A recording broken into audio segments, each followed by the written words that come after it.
আমরাও 5 তারিখ পর্যন্ত এটা তুলে কি বলছেন?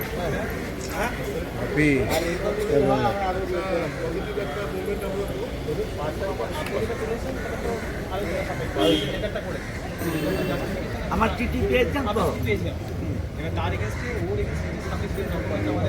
চিঠি দিয়েছি সিওমএসকে এবং তার কপি সুপার সাহেবকে দিয়েছি।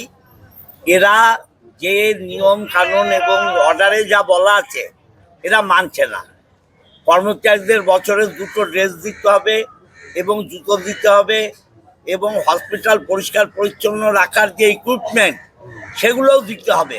এরা কোনো কিছুই করছে না। আমাদের হসপিটালের ফান্ড থেকে এই ইকুইপমেন্ট দেয়া হচ্ছে।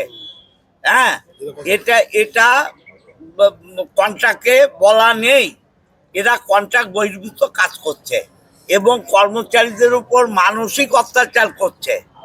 Super, assistant super, deputy super এই কর্মচারীদের বিরুদ্ধে কোনো অভিযোগ নেই।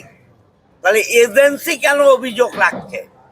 এজেন্সির কর্তব্য এদের সুখ সুবিধা দেখা এবং এরা কাজ করছে কিনা super, deputy super, assistant super এদের থেকে রিপোর্ট নেয়া।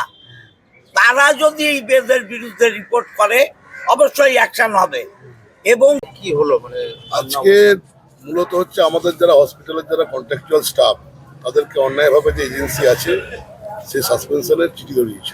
এটা করা যায় না, কারণ প্রথমে সাসপেন্স করতে গেলে তাকে আগে নোটিশ জারি করতে হয়, শোকজ করতে হয়, শোকজের উত্তর না মিললে যথাযথ না ব্যবস্থা না হলে তারপর সাসপেনশনের জায়গাটা আছে।